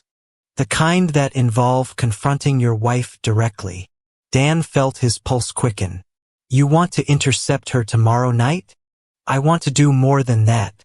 I want to make her understand that her actions have consequences. What do you mean? Hayes was quiet for a moment. I mean, it's time to send Vincent Torino a message he can't ignore. What kind of message? The kind that makes him understand he's not the only one willing to escalate situations. Dan looked between Hayes and Rivera. They were asking him to cross a line from which there would be no return. But he thought about the 12 men with red X's across their photographs, about Brian Murphy's children, about Dr. Walsh walking unknowingly into a trap tomorrow night. All right, Dan said quietly. What do you need me to do? Hayes smiled grimly. Tomorrow night, you're going to have a conversation with your wife, and you're going to make sure she remembers it for the rest of her life. Tomorrow, they would begin to learn otherwise. The war had officially begun. The next evening, Daniel Cross stood in shadows outside the Hyatt Regency downtown, watching the entrance where Rebecca was scheduled to meet Dr. Stephen Walsh. He wore dark clothing and a baseball cap, nearly invisible in the alcove where Hayes had positioned him. Target approaching from the north. Hayes's voice crackled through his earpiece. White female, red dress, matching your wife's description. Dan's pulse quickened as Rebecca walked confidently toward the hotel. She looked stunning, every inch the professional woman Dr. Walsh would expect to meet. But Dan knew her appearance was calculated to disarm targets. Dr. Walsh arrived 15 minutes ago, Rivera reported from inside. He's at the bar alone, checking his watch. Copy that, Hayes responded. Dan, you ready? In minutes, he would confront the woman who had betrayed him and help target innocent families. This conversation would determine whether Dr. Walsh went home safely or became another victim. I'm ready. Remember, we need her to understand her activities are being monitored, but we can't reveal how much we know. Goal is to disrupt tonight's operation and send a message to Torino. Dan watched Rebecca enter. Through the windows, he could see her scan the bar until she spotted Walsh. The doctor stood with a confused but pleased expression as she approached, clearly not expecting such an attractive contact. They're making contact, Rivera reported. Walsh looked surprised but interested. Dan entered through a side entrance leading to the bar area. The space was dimly lit, filled with medical conference attendees unwinding after presentations. Perfect cover. He positioned himself with a clear view of Rebecca and Walsh, close enough to overhear but far enough to avoid immediate recognition. Dr. Walsh, thank you for meeting me, Rebecca was saying, voice warm and professional. I hope you don't mind that I'm not what you expected. Not at all, Walsh replied, charmed. Though when your colleague said someone wanted to discuss investment opportunities, I imagined a different kind of meeting. People are more comfortable discussing financial matters in relaxed environments. May I buy you a drink? Walsh was half finished with what appeared to be his second scotch. That's very kind, miss. Sterling. Rebecca Sterling. I work with Whitfield Associates. We specialize in helping medical professionals diversify their investment portfolios. Dan felt sick hearing her use her maiden name and watching her slip into her predatory role. What kind of investments do you typically recommend? Walsh asked. Well, that depends on your current situation and risk tolerance. But many of our clients have found real estate development projects to be quite lucrative. Real estate? I don't know much about that market. That's exactly why you need expert guidance. Dr. Walsh, may I ask what your current annual income is? Walsh hesitated.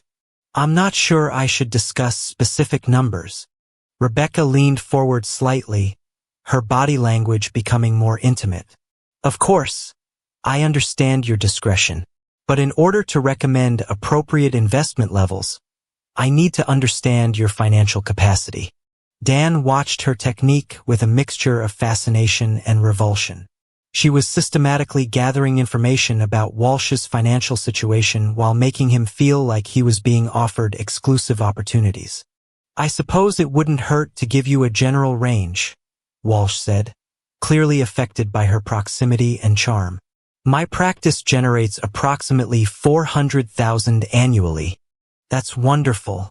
And do you handle your own investments? Or do you work with a financial advisor?" "I have a guy who manages my retirement accounts, but I've been looking for more aggressive investment opportunities." "Perfect. Dr. Walsh, I think you'd be very interested in a project we're currently developing. It's a mixed-use development in River North with some very unique financing structures." Dan knew this was the moment when Rebecca would begin drawing Walsh into Torino's web. He stood up and walked toward their table. "Excuse me," he said, approaching from behind Rebecca. "Rebecca Sterling?" Rebecca turned around, and her face went completely white when she saw him. She stared at him for several long moments, confusion and recognition warring in her expression. Do I know you?" she asked hesitantly, something familiar in his voice and bearing making her uneasy. "You should," Dan said quietly. "After all, we were married for 5 years. Rebecca's eyes widened in shock as the pieces clicked into place. "Dan?" she whispered, her voice barely audible. "But you look different. Facial reconstruction surgery will do that. You remember, after your friends beat me nearly to death. Hello, Rebecca. Or should I say, hello, Mrs. Cross? Since we're still legally married." Dr. Walsh looked confused. "I'm sorry. Do you two know each other?" "Oh, yes," Dan said, pulling out a chair and sitting down without invitation. "Rebecca is my wife, though she's been using her maiden name professionally for the past year or so." "Your wife?" Walsh looked between them, clearly sensing tension but not understanding its source. "That's right. Dr. Walsh, has my wife told you what kind of business she's really in?" Rebecca had recovered from her initial shock and was trying to regain control of the situation. "Dan, what are you doing here? How did you find me?" "I've been learning a lot about your activities lately, Rebecca. Very educational." "Dr. Walsh," Rebecca said, her voice strained. "I'm sorry, but there seems to be some kind of personal situation here. Perhaps we should reschedule our meeting." "Actually, Doctor, I think you should hear what I have to say before you make any investment decisions with my wife." Walsh was looking increasingly uncomfortable. "Perhaps I should leave you two to work out your domestic issues." "Dr. Walsh," Dan said, his voice becoming more serious, "my wife isn't really in the investment business. She works for people who launder money for organized crime, and she's trying to recruit you to help them." Walsh laughed nervously. "I'm sorry, what?" Rebecca stood up abruptly. "Dan, you're obviously having some kind of breakdown. Dr. Walsh, please don't listen to him." "Sit down, Rebecca," Dan said quietly, and something in his voice made her freeze. "Dr. Walsh, my wife works for a man named Vincent Torino, who runs a criminal organization here in Chicago. She identifies professional people like yourself who might be useful for money laundering operations." "This is insane," Rebecca said, but her voice was shaking. "Is it? Dr. Walsh, did she ask about your income level? Did she mention real estate investments with unique financing structures? Did she suggest that you could make a lot of money while maintaining privacy from regulatory agencies?" Walsh's expression was changing from confusion to alarm. "How did you know what we discussed?" "Because it's the same script she uses with all her targets." "Dr. Walsh, I'm going to give you some advice that could save your life. Go home to your family tonight. Don't give Rebecca any contact information. Don't accept any follow-up calls about investment opportunities. And if anyone approaches you in the future claiming to represent Whitfield Associates, contact the FBI immediately." "Dan, stop this," Rebecca hissed. "You don't know what you're doing." "I know exactly what I'm doing. Dr. Walsh, 3 nights ago, A man named Brian Murphy was murdered because he refused to cooperate with the people my wife works for. He had 2 young children. Walsh stood up abruptly. I think I need to leave. That's a very smart decision, Doctor. Have a safe trip home. After Walsh hurried away, Dan and Rebecca sat alone at the table. She was staring at him with a mixture of fear and fury.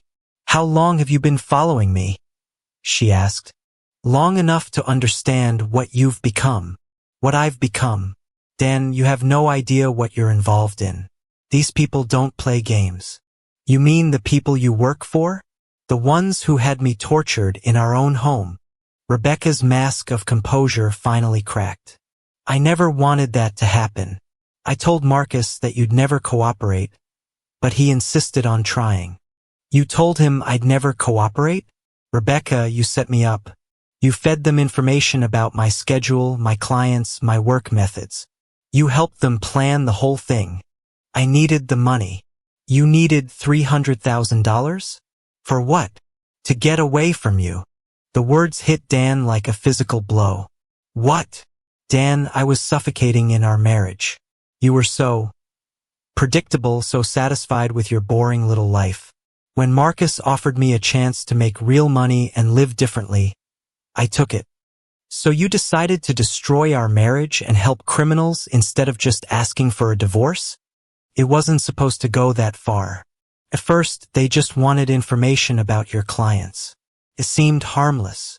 Harmless? Rebecca, 12 people are dead because of the information you provided. That's not my fault.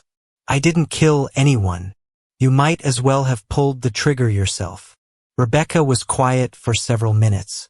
When she spoke again, her voice was different, colder, more calculating.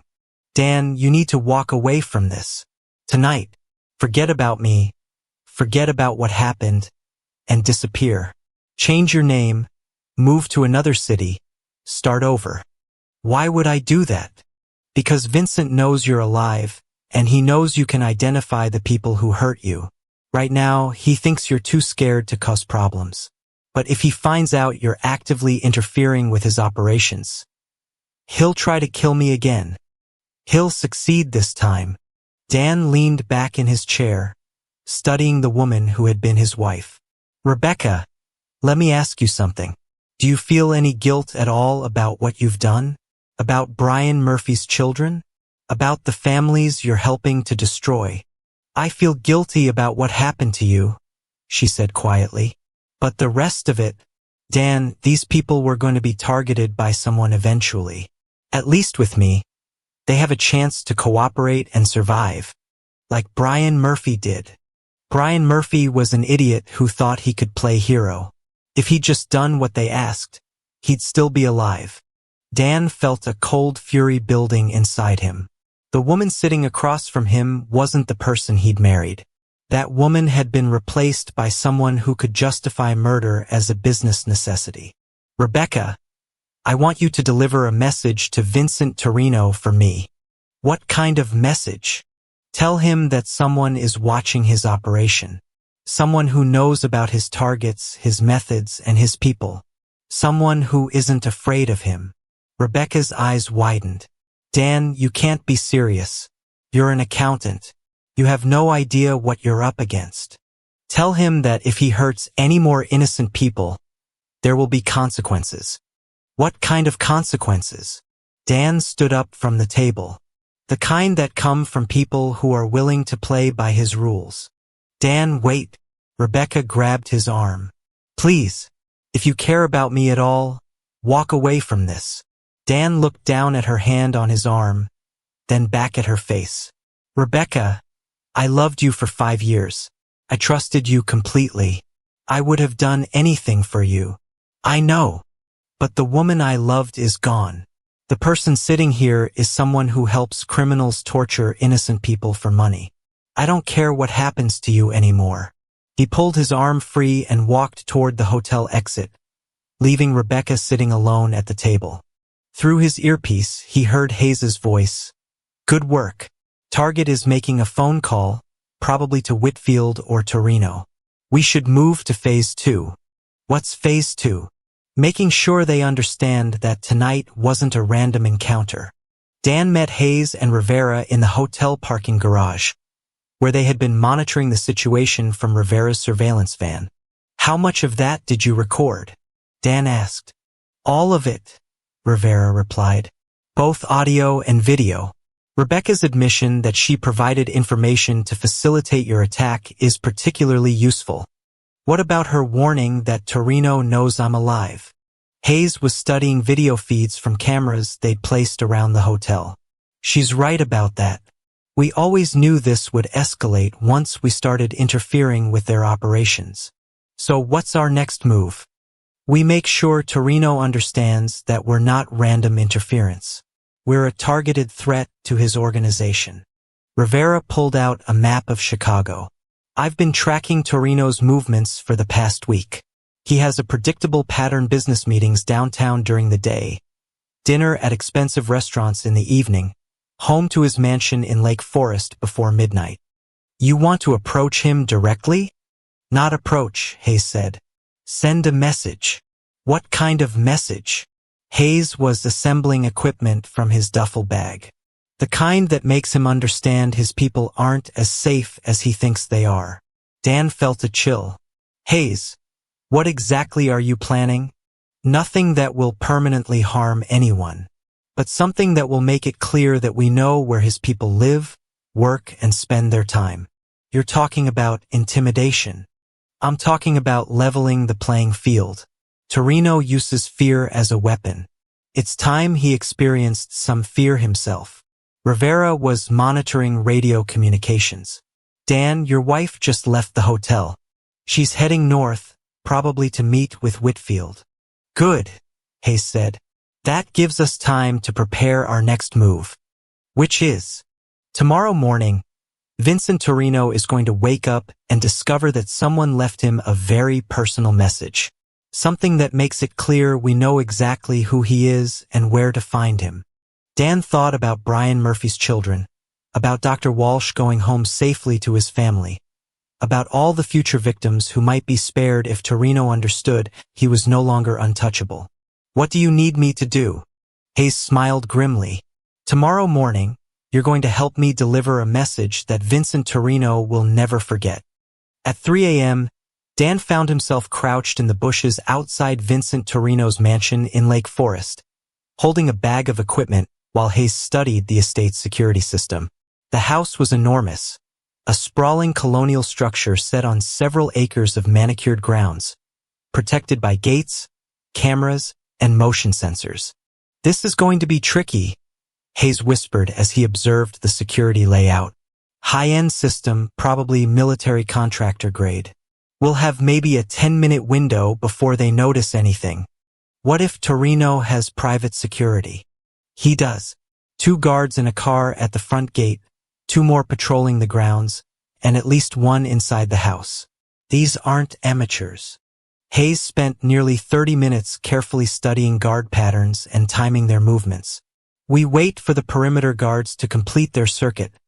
Then we have exactly 8 minutes before they come back around." They moved silently across the perfectly maintained lawn, staying low and timing their movements to avoid the security camera's sweep patterns. The mansion's back door was protected by a sophisticated alarm system.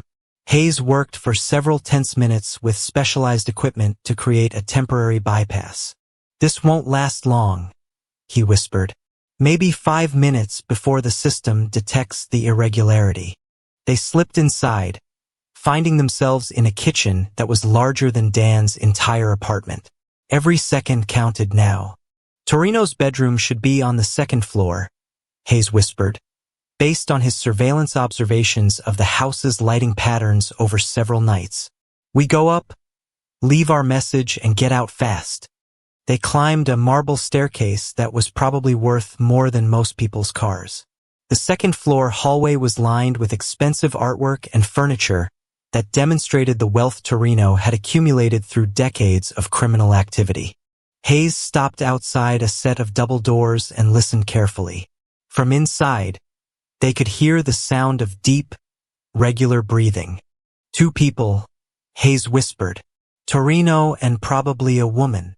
Hayes opened his bag and removed what appeared to be a small photograph. He placed it carefully on the floor directly in front of the bedroom doors, where Torino would see it immediately upon leaving his room. The photograph showed Vincent Torino himself, taken with a telephoto lens while he was having dinner at an expensive restaurant 3 nights earlier. But someone had drawn a red X across his face, the same mark that Rebecca had made on the photographs of Torino's victims. Beside the photograph, Hayes placed a typed note. 12 innocent people have died because of your greed. No more. We know who you are.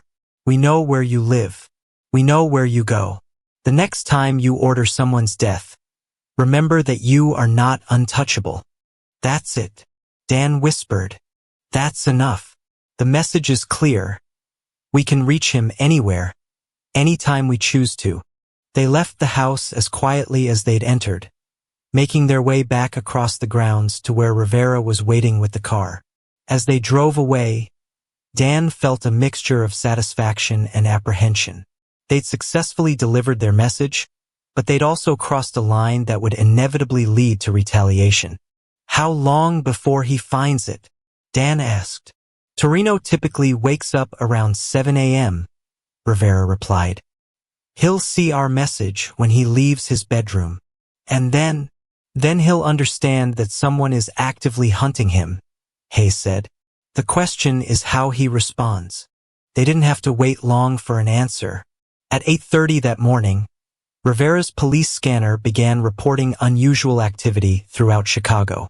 Multiple break-ins reported in Lincoln Park area, the dispatcher was saying. Suspects appear to be searching for specific individual.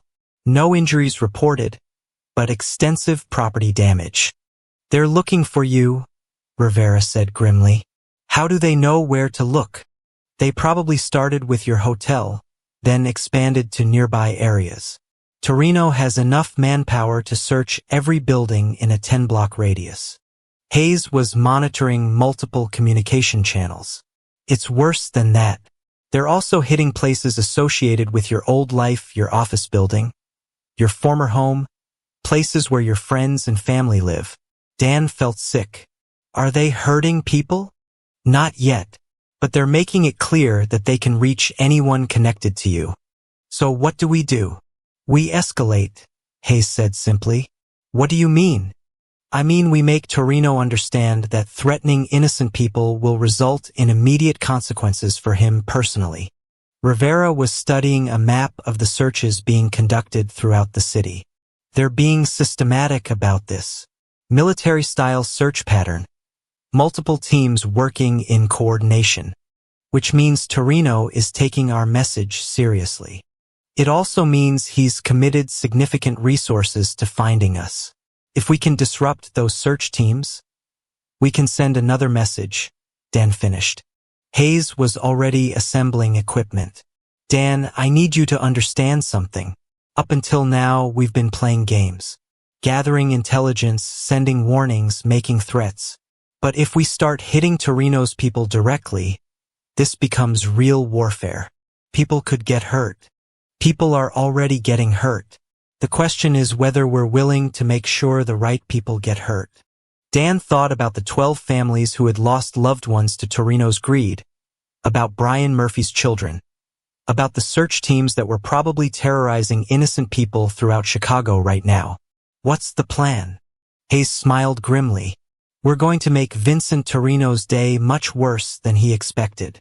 For the next 6 hours, they conducted what Hayes called surgical strikes against Torino's search operation. They disabled vehicles, interfered with communications, and left messages that made it clear the search teams themselves were being hunted. By 3 p.m., police scanners were reporting that the search had been called off and Torino's people were withdrawing from the field. Phase 1 complete, Hayes announced. Now for Phase 2, which is direct confrontation with Vincent Torino himself.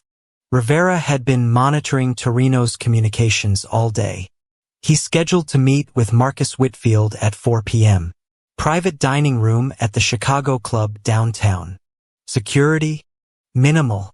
The club has its own discreet security, and Torino probably figures he's safe in such an exclusive environment. Wrong assumption, Hayes said. You want to approach him at the Chicago club? I want to have a conversation with him, just like you had a conversation with your wife last night. Dan felt his pulse quicken. What kind of conversation? The kind that makes him understand his options have changed. At 4:15 p.m., Dan walked into the Chicago club wearing an expensive suit and carrying identification that identified him as David Carter, Executive Vice President, Brennan Associates. The club's security was exactly as Rivera had described, discreet but not paranoid, designed to keep out unwanted guests rather than professional operators. Hayes had positioned himself in the club's kitchen, having gained access through a service entrance while wearing catering staff uniforms. Rivera was monitoring communications from a van parked across the street. Dan located the private dining room where Torino and Whitfield were meeting. Through the partially open door, he could hear their conversation. The situation is getting out of hand, Whitfield was saying. Whoever these people are, they have professional capabilities. Which means they're not random interference, Torino replied. Someone with resources is targeting our operation specifically. Any idea who? I have suspicions. The timing suggests it's connected to the Cross situation. Dan's blood ran cold hearing his own name. Cross is supposed to be neutralized, Whitfield said. Apparently not as neutralized as we thought. So what do? We eliminate the problem permanently, and we make sure there are no loose ends this time. Dan had heard enough. He pushed open the door and walked into the private dining room. Good afternoon, gentlemen. I hope I'm not interrupting anything important. Both men looked up in shock. Whitfield reached for his phone, but Dan held up his hand. I wouldn't do that if I were you, Marcus. We have people monitoring all communications in this building, so any calls you make will be intercepted. Torino recovered from his surprise more quickly than Whitfield. Mr. Cross, I presume? You look different than I expected. Facial reconstruction surgery will do that. You remember from when your people beat me nearly to death. I'm afraid I don't know what you're talking about. Dan pulled out a chair and sat down at their table uninvited. Vincent, can I call you Vincent? We need to have a conversation about your business practices. I think you're confused about who you're dealing with, Mr. Cross. Actually, I think you're the one who's confused. You see, Vincent, you've been operating for 20 years under the assumption that you're untouchable. That people like me will either cooperate with your demands or suffer the consequences quietly. And you think you're different. I know I'm different, because I'm the one who left you that photograph this morning. Torino's facade of calm cracked slightly. That was you. That was me. Did you like our message? What do you want? I want you to stop killing innocent people. Torino laughed. Mr. Cross, do you have any idea how many people work for me? How much money I control? How many ways I can reach you and everyone you care about? Do you have any idea how many ways I can reach you? You're bluffing. Dan pulled out his phone and showed Torino a photograph. A picture of Torino's own bedroom, taken that morning while he was sleeping. In the photo, a hand could be seen placing the message on the floor, demonstrating how close they'd gotten without him knowing. Torino went pale. How did you get into my house? The same way we got into this club. Vincent, you've been living in a bubble, surrounded by people who tell you you're invincible. But you're not. You're just a man who's been lucky for 20 years. What do you want from me? I want you to retire. Immediately. Shut down your money laundering operations. Stop targeting innocent families, and disappear from Chicago. And if I refuse, then we'll continue demonstrating that you're not as safe as you think you are. Whitfield finally found his voice. Mr. Cross, you're making a very serious mistake. Vincent has resources you can't imagine. Marcus, your client is about to learn that resources aren't everything. Sometimes, the person who's willing to go further wins. Torino leaned back in his chair, studying Dan with new interest. You know, Mr. Cross, I might have underestimated you. Most people who refuse my initial offer don't survive to make counteroffers. Most people don't have my motivation, which is justice for 12 innocent families. Ah yes, the bleeding heart speech. Mr. Cross, let me explain something to you about the world. There are wolves and there are sheep. I'm a wolf. You're a sheep who's pretending to be a wolf. Maybe, but this sheep has already gotten into your house, disrupted your operations, and is currently sitting at your private table in one of the most exclusive clubs in Chicago. Fair point. Torino was quiet for several minutes. Mr. Cross, what makes you think I won't simply have you killed when you leave here? Because you're smart enough to know that killing me would only escalate the situation. My partners aren't as interested in conversation as I am. Partners? Did you think I was doing this alone? Torino exchanged glances with Whitfield. Who are you working with? People who are better at violence than you are. I doubt that. Dan's phone buzzed with a text message. He read it and smiled. Vincent, you might want to check your own phone. Torino looked at his phone and found a text message with a photograph attached. The photo showed Frank Castellano sitting in his car outside his apartment building, completely unaware that he was being watched through a sniper scope. Your enforcer is currently having lunch in Lincoln Park, Dan said conversationally. One phone call from me, and he'll be having a very bad day. Torino's hands were shaking as he put down his phone. What do you want? I told you what I want. Complete shutdown of your criminal operations in Chicago. That's impossible. I have obligations, commitments. Then you'll have to break them. The people I work with don't accept broken commitments. That sounds like your problem, not mine. Torino was quiet for a long time. Finally, he said, How do I know you won't come after me even if I comply with your demands? Because I'm not interested in revenge, Vincent.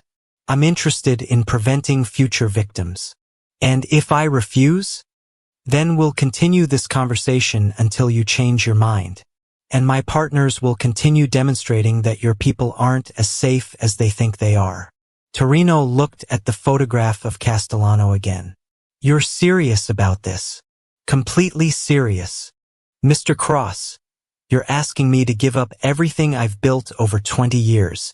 I'm asking you to stop destroying families for profit. And you think that's a reasonable request? I think it's the only request that keeps you alive. Torino was quiet for several more minutes.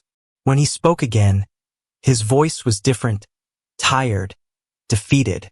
What exactly are you proposing? Immediate cessation of all money laundering activities. No more targeting of innocent professionals. No more threats against potential witnesses. And permanent departure from Chicago. Where am I supposed to go? That's your choice. But somewhere far from here. And my existing clients? Find someone else to handle their business. Mr. Cross, do you understand what you're asking? The people I work with don't just let you walk away. Then you'll have to convince them that staying is more dangerous than leaving. Torino looked at Whitfield, who had remained silent during most of the conversation. Marcus, what do you think? I think we're dealing with someone who's prepared to follow through on his threats. So do I. Torino turned back to Dan. Mr. Cross, if I agree to your terms, how do I know you won't decide later that I deserve punishment for my past activities? Because I'm not interested in punishment. I'm interested in prevention. You're asking me to trust you. I'm asking you to make a rational decision based on changed circumstances. Torino was quiet for a long time. Finally, he said, I need time to think about this. How much time? 24 hours. You have 12 hours. That's not enough time to. Vincent, 12 hours ago you were planning to have me killed. Now you're negotiating the terms of your retirement.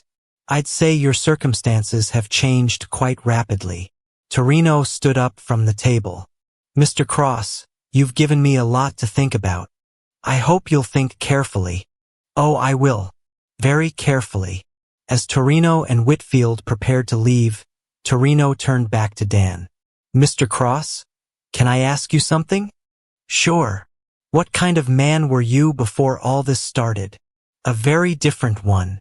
Do you miss him? Dan thought about the question seriously. Sometimes. But he couldn't protect the people who needed protecting. And you can.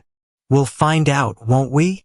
After they left, Dan sat alone in the private dining room for several minutes, processing what had just happened.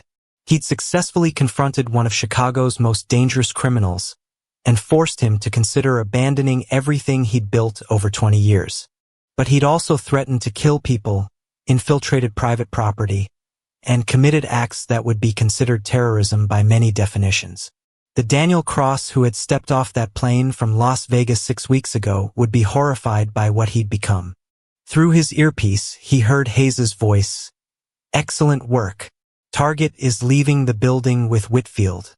They're both visibly shaken. What's our next move? We wait 12 hours and see if Torino is smart enough to accept reality. And if he isn't, then we demonstrate that our threats weren't bluffs. Dan left the Chicago club and met Hayes and Rivera several blocks away.